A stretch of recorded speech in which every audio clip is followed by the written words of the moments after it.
Hi guys, and welcome back to my YouTube channel. For those of you guys who do not know me, I am Bubbles Atumania, and I'm a girl on the internet who likes to sit in her room and speak to herself. And today I'm going to be speaking about something that a lot of us are struggling with right now. And especially if you clicked into this video, my heart goes out to what you're experiencing now, and I want you to know that you're not alone. And I'm really, this is the 12th time I've recorded this. Hi friend, and welcome back to my YouTube channel. Hey guys. Hi guys. Because it just makes me so anxious to speak about anxiety, and especially my experiences with anxiety. I've been experiencing and struggling with anxiety for 10 years, 10 years I would say, and it's the pits. I'm not gonna lie about it, it's the pits. It really is. It's this feeling of a lack of control.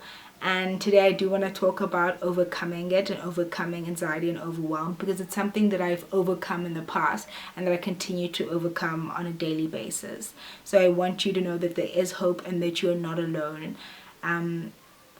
The first thing I do want to help you notice that a lot of our anxieties and our overwhelm comes from believing that we have control over our situation, and that there is normalcy, and that the world is not chaotic, and that the world has reason and has a reliable, way of operating. And that's not the truth. I think coming to terms with that is really important, that the world is chaotic and sometimes it feels random, and we were brought onto this earth, from my belief and my perspective, we were brought on this earth to experience contrast, and sometimes in its deepest forms. Sometimes we experience contrast in a way where we experience incredible amounts of freedom, and then sometimes we feel a bit locked.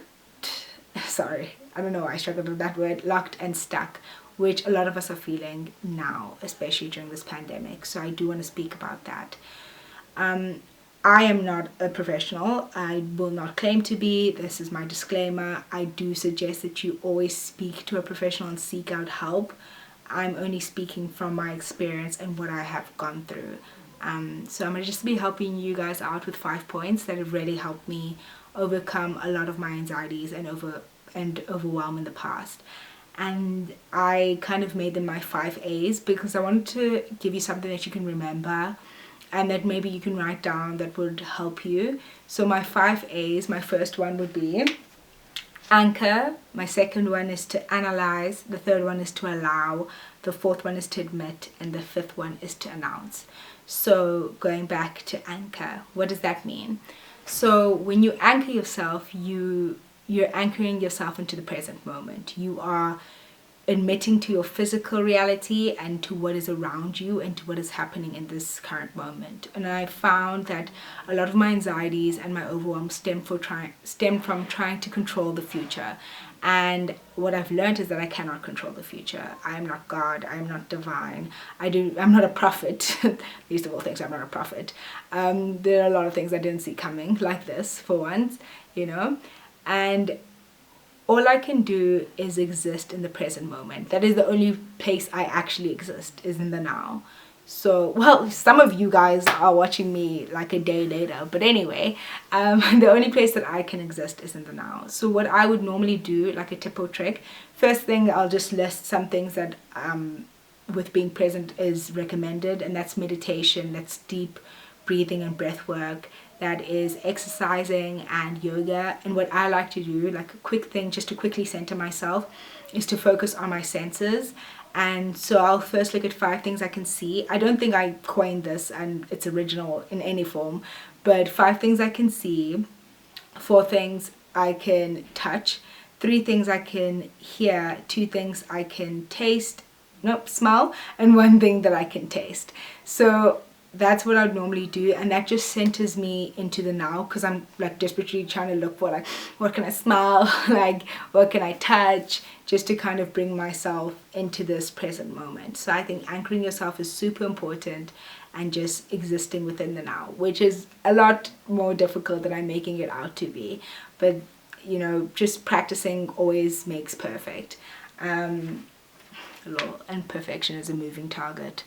Anyway, number 2 would be to analyze. So what I used to do, especially like I remember in matric and grade 11, before a play, I would get really anxious, and me and my one friend would like sit outside, and it would normally be one of like, we would have her play first or my play second, or other, like the other way around, or sometimes we'd be acting together.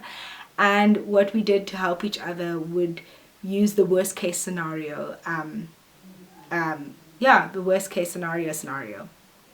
What? Anyway, so what we'd basically do is ask ourselves, what's the worst that can happen? And then you'd have to answer. And then from there, you'd be like, okay, if that happens, what's the worst that could happen from that? And then you'd have to answer. Until you realize that whatever outcome comes, you can totally handle it and you will not combust into flames. In fact, you will probably be able to get through it if you just remember to breathe and to focus on what you can do in that moment. So that's something that I really like doing. Coming to terms with your fear and kind of questioning your fear is incredibly important, because it involves a lot of self-awareness. You kind of have to get down and dirty with your anxieties and your overwhelm and your fears, and kind of understand where they're stemming from, and then also understand what you're actually so anxious about, because that really helps when you realize sometimes that, oh my goodness, I'm being anxious for like no reason. That sometimes helps. And then my third one would be to allow. A lot of the times we get really anxious from trying to stop being anxious, if that makes any sense. You know, when you're like super anxious and you're like, oh my gosh, I need to stop, breathe, and then you're just like making yourself more anxious. It's like when you get like really worked up in an exercise and then you try to make yourself cooler by doing this, but you're using energy to do this, so you're just sweating even more. Do you know what I'm saying? Like, so I think allowing your emotions and just coming to terms with them and just releasing them out into the universe and out into the space and just letting them happen really does help, because it stops that resistance that we put on to ourselves. Like a lot of the times anxiety comes from that resistance and that, you know, like tight like feeling where we're trying to confine ourselves. Rather, when we can allow our emotions, we can relax and we can just experience them for what they are, and we don't identify with them. Because when you're like resisting, like you kind of feel like you're also being clogged in with whatever you're resisting or putting a band around. I don't know if that makes any sense, but basically just allowing them to unfold and to happen really does help me overcome it. I, as I said, believe that we're put onto this earth to experience contrast, and I'm not going to expect myself and put an expectation onto myself to always feel happy, because sometimes I'm going to feel sad and sometimes I'm going to feel anxious and fear, and I'm just going to allow that to happen, because that's what my soul came here to experience, yo. My soul picked this. Thank you.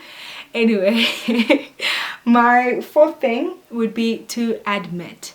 I think it's really important, like with the allowing, it's to admit to your emotions first things first, and then you're admitting to not being able to cope by yourself sometimes, and you're just admitting that you might need help. I think admitting and, you know, saying that, okay, you know, this is what I am feeling. First you're allowing it, and now you're saying it. This is what I am feeling. This is why I'm feeling it, and the reason I'm feeling like this is because I don't think that I can handle this right now by myself, or I can handle this at this present moment, or I might need other tools like a YouTube video to help me get through this. So I think that's incredibly important, is to admit. And then the fifth thing, which I think is the bravest thing that we can do, and always my recommendation, it is to announce. And that is to, first things first, to tell somebody, whether it's a parent, whether it's a friend, whether it's a sibling, or most importantly, a healthcare professional like a psychiatrist, psychologist, therapist, a doctor. Just tell someone, because sometimes all you need is someone to speak to. And I know a lot of us feel isolated because we're legitimately in self-isolation, or social distancing, or whatever your situation is. A lot of us are, you know, sometimes with our families, and some of us are by ourselves. But in all of those situations, we can still feel alone. And I think there's a difference between solitude, which some people are experiencing, and feeling alone, which is sometimes where the overwhelm might stem from. So I think it's important to reach out to people and to let people know how you're feeling. And in that way, when you're announcing it, you are kind of taking all the steps and saying, okay, right now, present moment, anchoring, this is what I'm feeling. and to, I'm just going to quickly read it, you know, you're analyzing it by announcing it, by saying it, you're admitting it, and you're allowing it to unfold. So I think announcing is super important. And I think another way to announce it, which is really, really helpful, is to write it down.